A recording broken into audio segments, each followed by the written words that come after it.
สวัสดีสบายดีเจดาวคนสวยเจดาวดีค่ะมาใส่เองก็ได้สบายดีเด้อพ่อแม่พี่น้องเด้อมื้อนี้ก็มาแล้วก็ได้วุ่นวายพ่อแม่พี่น้องเลย ได้วุ่นวายแล้วนี่แล้วเจดาวนะว่าสิซื้อผักเจดาวนำผัดว่าเจดาวซื้อลัดปะเลยเดี๋ยวสิผักตู้เย็นเจดาวไว้ทำงานอยู่ค่ะทีนี้นะคะคำลูกค้ามาซื้อก็ขายเลยต่อเลยนะเจดาวเนาะอยู่นะคะโอเคนะคะ ลูกค้าสั่งอาหารเดี๋ยวจะโทรมาติดสายค่ะแค่นี้แหละค่ะบ๊ายบายข่อยขายเครื่องข่อยหาเงินจ้าโทรศัพท์บ่ได้ว่างลบกับผู้ชายเด้อจ้าเจดาวพ่อแม่พี่น้องสิมานั่งล้มโทรศัพท์กับผู้ชายเสียเวลาหาเงินจ้าถ้าผู้ใดอยากล้มกับเจดาวต้องได้ชื่อโทรศัพท์ในเพิ่นต่างหากเด้อแม่โทรศัพท์เพิ่นงานเข้าตลอดออเดอร์เด้ลูกค้าสั่งเข่าเด้โทรมาติดสายเขาว่างเลยเด้ซื้อวุ้นเมื่อกี้นี่ว่าสิซื้อกันหนึ่งกับแม่ค้ากับบ่อยากให้ซื้อรถสิชิมก่อนเป็นหยังซื้อก็อยากให้ซื้อ2 อันหมูนี่เราแล้ว5,000 กีบจ้ะหมูกับหมูรุ่นเดียวเลยอันนี้ค่ะได้ตอนเฮียนนำกันนะยังจื้อบ่ได้อยู่คนสนามไส้ได้นี่นะเราได้ลูกมัน4 คนหรือบ่ลูก4 คนเลย4เลยได้เธอ4เลยฉันคนบ้านข่อยเนาะข่อยก็ฮู้อ๋อผมแม่พี่น้อง4 คนเลยค่ะคนเฮียนรุ่นบ่าวแหล่ได้ลูก4 คนบ่าวแหล่ยังบ่ได้ลูกจักคนอยู่บ่แม่นเจดาวเด้อหมู่บ่าวแหล่คนสนามไส้ได้น้องบ่าวแหล่เฮียนรุ่นเดียวกันบ่คนที่มาขายวุ้นเมื่อกี้นี่บ่แหล่เปิดคลิปบ่ทันหาเงินเลี้ยงลูกให้ได้ซะเอาผัวเอาเมียไปแห้งถูกเราจะดาวเนาะแม่นเอามีครอบครัวสั่งครอบครัวเลยค่ะพ่อแม่บ่มีต้นทุนให้แหละถือว่าลำบากว่ะลำบากแล้วลำบากเจดาวเคยผ่านจุดนั้นมาแล้วหาเงินเลี้ยงลูกเลี้ยงเต้าอีกเนาะเจดาวเคยแต่งงานมาแต่อายุน้อยๆแล้วบ่มีหยังเลยเนาะมีแต่กับปั้นพ่อแม่บ่มีต้นทุนให้บ่มีเงินบ่มีคำให้เฮาต้องหาเองเด้กินแบบพิสดารพ่อพี่น้องเอ้ยเนี่ยกินแบบพิสดารไอ้ค่อยๆไอ้บ่มาค่อยสิตบไอ้จากกระมือพี่น้องว้าวพี่น้องเจดาวเลียค่ะกะลีเอาแบบตบเข้าไปเลยขอเลยเจดาวขอเลยเอาแบบตบเข้าไปเลยบ่เลยเมื่อวานไม่ใช่บ่แหละตบได้เราจะดาวด้วยห้ามเอาสากเขาน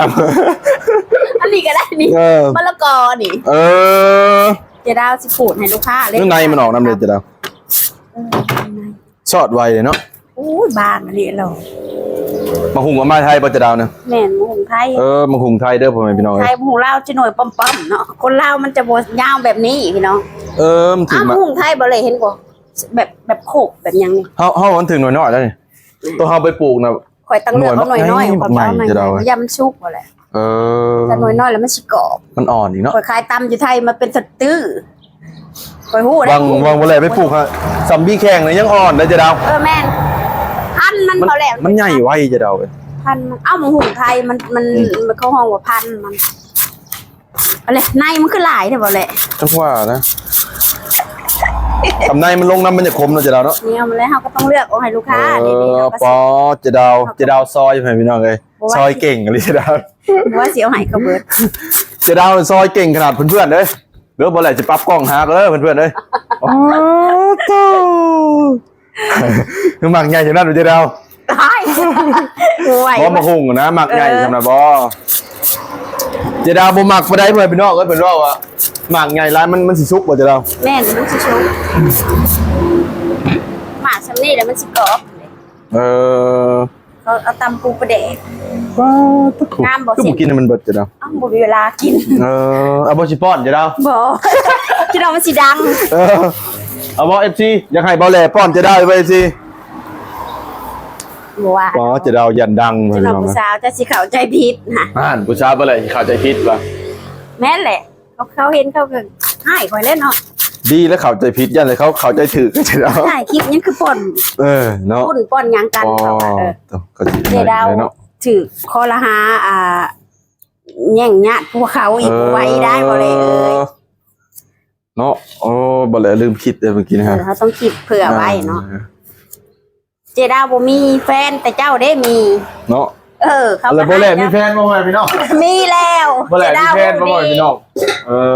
บ่แลมีแฟน บ่ แล้ แล ว หยิ ค บ น กระ เนาะ เทียมมาให้นะก็หัวหนึ่ง ใส่เนาะใส่เนาะปักกระเทียมเนาะ ป้าบ่เห็นกระเทียมนี่มันพิง บ่เห็นกระเทียมบ่พี่น้องเอ้ยบ่แลนะ เอาเผ็ดๆใส่เยอะแซ่บเยอะ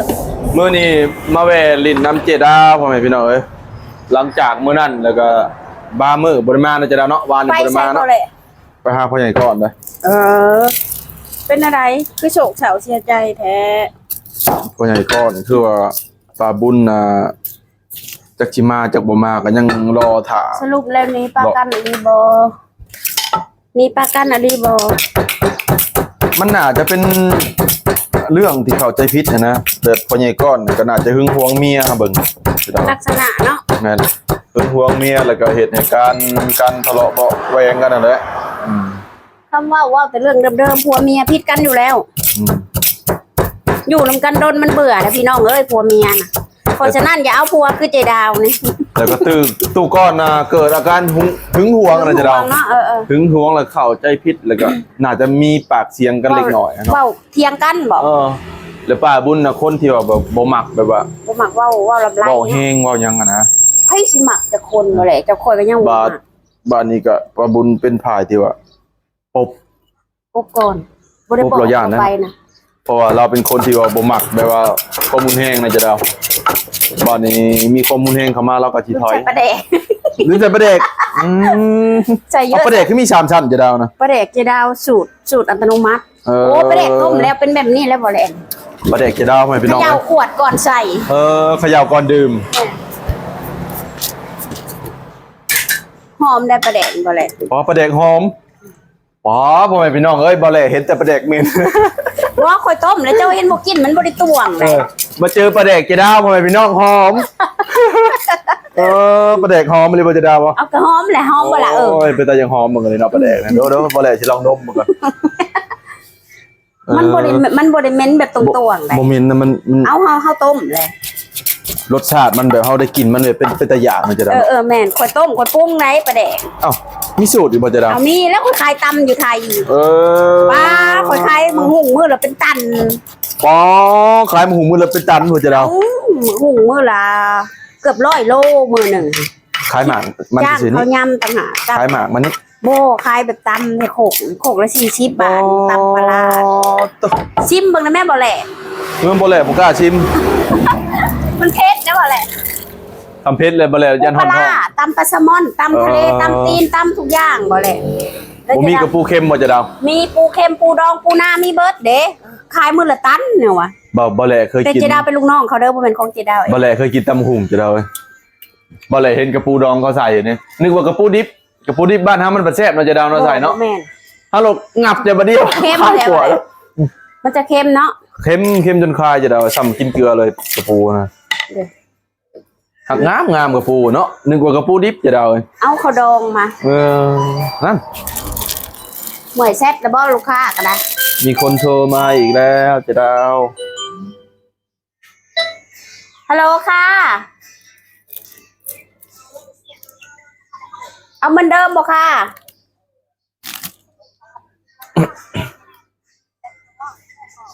โอเคค่ะ ใส่ชูรสเยอะๆเหรอคะลูกค้ามันใส่ชูรสเยอะ นั่นน่ะจะดา ๆ ว เอาไปโลนึงบ่ อ๋อตัว โอเคค่ะ ใส่ชูรสเยอะๆลูกค้าว่ะ จะได้อร่อยว่าจะดาว อืม บ่แลหน้าค่ำแห้งบ่จะดาว แม่น อ๋อขาไปเห็นโรงงานไม่อัดหน้าบ่ สาม ใส่ สัปดาห์ หน้าบ่ใส่ เนาะ หน้าบ่ใส่คือตอนตะกี้ อ๋อ ชาครีมหลายๆเลยเอาเขาตากแดดหน้าค่ำได้บ่แหละ โอ้ไอ้ที่น้องมาไปไทยมาเลยบ่เนาะไอ้ที่น้องเนาะ ถามไผ จะดาวหู้อยู่บ่จะดาว บ่แล้วจะได้ จะดาวกับบ่หู้เนาะโอ้บ่ได้เข้าไปลินไอ้ที่น้องมาเลยบ่เนาะ เจ้าบ่ได้เช็ดหาเขาบ่ บ่ได้ บ่ฮู้ได้ นึกว่าเพิ่นอยู่ไทยบ่ เพราะว่า โอ้ มีแต่เฮ็ดเวียกเฮ็ดงานเลยบ่ฮู้ไผไปใช้บ่ฮู้ อืม ฮู้อยู่อย่างเดียวคือลูกค้าสั่งกับข้าวเท่านั้นแหละ นั่นบ่เบาจิ้มก็โทรมาอยู่บ่เป็นจิ้ม ลูกค้าเพิ่นเบาจิ้มก็แม่นบ่จะดาว แม่นๆลูกค้า เรียบร้อย เดี๋ยวเนาะเห็ดเป็นตะกินเลยจะได้ละ ส้มตำปูปลาร้า อ๋อตุ๊บผมเห็น แต่ว่าขอถั่ว ขอถั่วเยอะ ใช่ ๆเจ้า ยังบันนี้ไข่เลยเนาะบ่แหละ ไข่ต้ม ต้ม บะ ไข่แล้วก็ ต้มไข่ แกงเกาเหลา ต้มไข่นี่เบาเลยคือรู้สึกแบบแปลกๆอะไรนิดนึงกินต้มไข่ มันเป็นอย่าง ด้วยคนหมักอันนั้นมาจะดาว ฮะ คนหมักอันนั้น จะเสือบ่ต้มไข่นี่แล้วเอาไปกินกับส้มตำได้ เราหมักกินแบบนี้คนรวยได้เจ้าอะเจ้าของปั๊มน้ำมันเด้โถเอาเจ้าของปั๊มน้ำมันใกล้ๆเฮานี่เด้ก็รวยแล้วเขากินแต่แบบนี้ได้ โอ้มันบำรุงเขาเนาะบำรุง กินลา เลื บ อดเนื้ กิน อ แกงกินอันนี้เขาบ่ได้กินแบบว่า อีหยังก็พวกซีนไข่หลายๆเขาบ โอ้ อกมา นั่นบ่ เขาหมักกินธรรมชาติ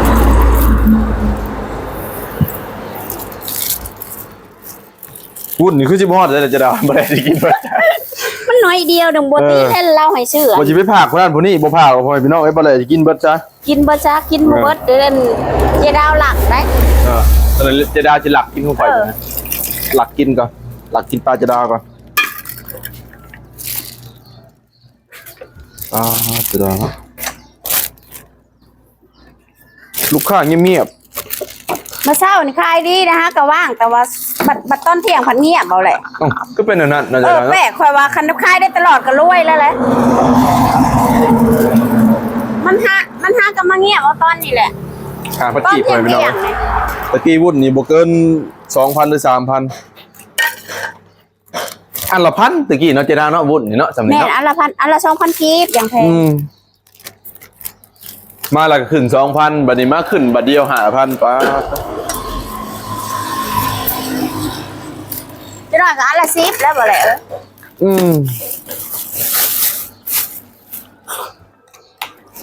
แพงปานนั้นจักเฮ็ดมาหยังเนาะก็บ่เฮ็ดเงินไปพันออกมาเนาะเจดาเนาะ แม่น เฮ็ดไป5,000ออกมาโลดบัดน่ะ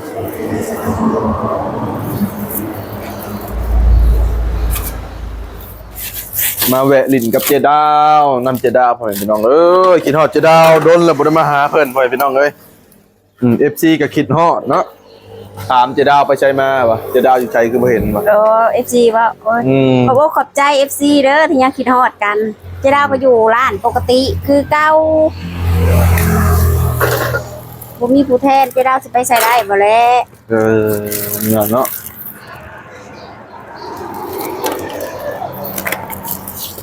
เจดาวก็บ่ได้เฮ็ดให้ใช้หน้าบ่เจดาวปี โอ้เจะดาวบ่ได้เฮ็ดหน้าแต่น้อยเลยได้เด้บ่แลไข่สุกเลย โอ้ไข่สุกแล้วพ่อแม่พี่น้องจังหน่อยเจดาว 4 หน่วย20,000ถ้าเฮายังให้มันปอกง่ายเฮาต้องมาแช่น้ำเย็นก่อน เจดาวอยู่ครับเจดาวขากล้องบ่แลกันเนาะดูขับไปกันพ่อแม่พี่น้องเอ้ยมันคัดเมื่อกี้นี่ มันยาวโพดบ่แลยาวคือเจ้าของอะ ขายาวที่ยังยาวเจดาว ขา นึกว่าอันนั้นเจดาว เด็ก ไข่ของลูกค้าอุ้ยไข่แตก เอาคือใส่น้ำก่อนเจดาวให้มันปอกง่ายบ่ได้บ่ แม่นถ้าเป็นไปได้ถ้าต้มเองต้องใส่เกลือแล้วมันจะปอกง่ายมันจะบ่ติดปีกมันจะบ่ติดเนื้อมัน นั่นน่ะเนาะเจดาวเนาะ เค้กไปส่งลูกค้าเอาไป1,000 บาทไปทอน เหมือน เขา กัน ให้เงินแบงค์1,000 บาท600,000เท่าไรบ่แล603,000บ่ แม่นเนาะ แม่นแล้วบ่ เมื่อวานนี่500อยู่ว่ะ เจะดาวไหลต่ำเด้อเจะดาวขายเครื่องเจะดาวไหล603,000 630,000เนาะ เดี๋ยวเด้อ รวมเบิดเท่าไหร่จ้ะนี่ 30 60 70 80 90แสนหนึ่งผู้ที่แสนหนึ่งพอดี แสนหนึ่ง แสนหนึ่งพอดี กินมื้อละแสนคนรวยเหมือนพี่น้องเอ้ย น้องเค้กไป บ่แม่นมื้อละแสนเอาคาบละแสนเนาะเจดาวเนาะ 603,000ก็เลยอยู่503,000เนาะเพราะว่าหา601,000 ได้แล้ว เจะดาวบ่มีเงินพี่น้องเอ้ยหาเงินก็ได้บ่แหละ เจดาวจกกระตาบแล้วพี่น้องเอ้ยจกกระตาบหาเงินแล้วเจดาวเนาะ 1 2 3 4 5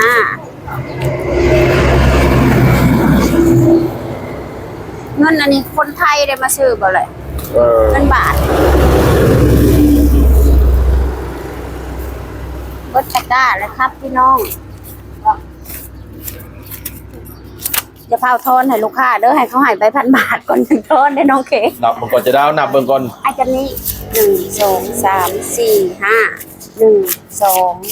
3 4 5 530,000เพราะว่าค่าเครื่อง100,000เจ ดี๋ยวซีแซดบอกเราเอง บ่จะดาวไผเนี่ยจะดาวสาวเวียดบ่เนี่ย ใช่ ก็คือคนเวียดบ่จะดาว เด็กเสิร์ฟฮันเจดาว เอ พี่น้อง อสาวเวียดบ่ แม่พ่อเขาเป็นเกาหลี ผมเป็นเกาหลีแม่ได้จากญี่ปุ่น แม่ญี่ปุ่นแม่ตะดุตะดิ โลออกมาเป็นเวียดจะดาวก็จะดาว เวียด เอาจะดาวก็เป็นอันนั้นเนาะ บ จะ อก ดาว มัน เนาะ ผสมพันธุ์หลายผล เออ ใช่บอลเลตโทรศัพท์ บ่แลกรู้สึกแปลกๆหน่อยเนาะเอ้ยพอญี่ปุ่นแม่เองก็แม่เกาหลีอยู่ลูกออกมาเป็นเวียดเหมือนพี่น้องเอ้ย อ่ะชิปไปส่งให้หมอนี่เฉยเลย630,000สิบกว่าจะดาว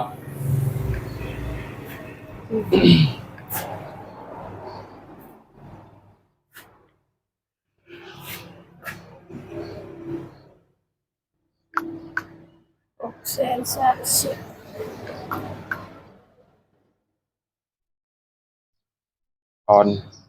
ตอนหาแสนบอกนะบอก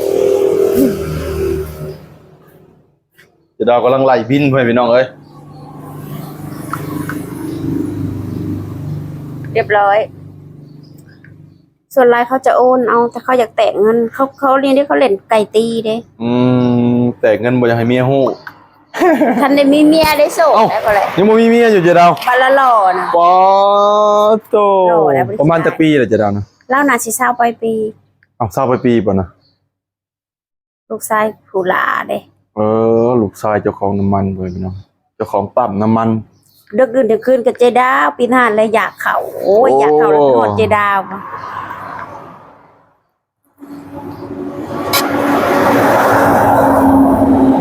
โทรศัพท์เจดาวสิได้ซื้อใหม่เลยบ่เลย มันเป็นอะไรจะดาว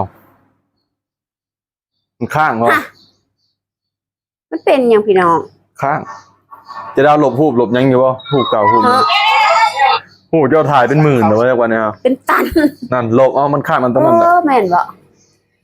แอนดรอยคุณจำมันเต็มหมดบ่เลย คำมันเต็มกับมันนั่นแต่ถ้าว่าหูบเพราะมันลายเป็น พอ พั บาน งที เป็นร้อย หาเฮาจี้บ่ไปเลยได้หน้าจอนะ เพราะว่ามันแบบมันตัวเก่ามันดึงไปนำกันไปอยู่นะมันหักษาควบคุมลายหมด มันจักยังจักยาเนาะ เขาหลบออกรถบางทีมันไวรัสมันเข้าไปนั่นนะ บอกเราเลยได้ลูก บอกเราออกมาเอาเลยเด้เห็นแล้วบ่ได้ยินบ่น้องเค้กน้องเค้กน่ะเวลาบอกมันบ่ได้จำหรือบ่ได้ฮู้ราคานะเขาบอกว่า100,000อุ้ยตาย ไปเลยลืมยังบ่ฮอดใส่ลืมเลยค่ะโทรบ่ได้บ่มีสัญญาณบ่เลยสัญญาณมันขึ้นบ่ฮอดขีดโทรบ่ได้ ก็ไฟฟ้าในใกล้ๆจะได้ Wi-Fi ให้ใส่ Wi-Fi ก็เป็นอันนั้นเนาะจะได้เนาะโหยพี่น้องเอ้ยจะเป็นอันนั้นเนาะ อ่ะ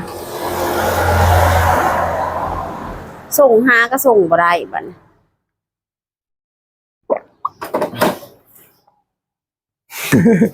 เซ็งเลยบัด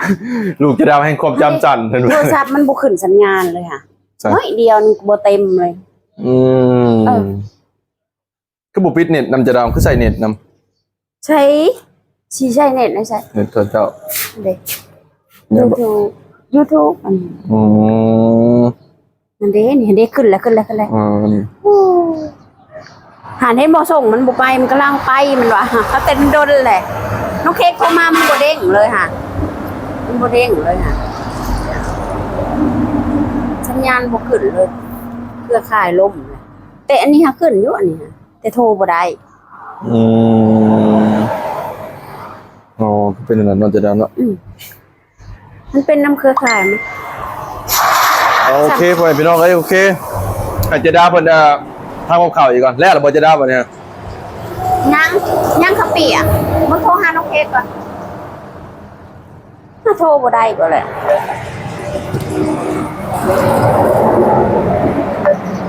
เห็ดขับเปียกเขาก่อน โดยโอเคพ่อแม่พี่น้องสบายดีเด้อจะดาว โอเค สบายดีเด้อคนสวยเด้อป้อหนบงามเด้อพ่อพี่น้องเอ้ยสงสัยเป็นอย่างกับแดนเซอร์มันแต่เก่า เคยเป็นแดนเซอร์ตะกี้เนาะเอาโอเคพ่อพี่น้อง พี่น้องทหาร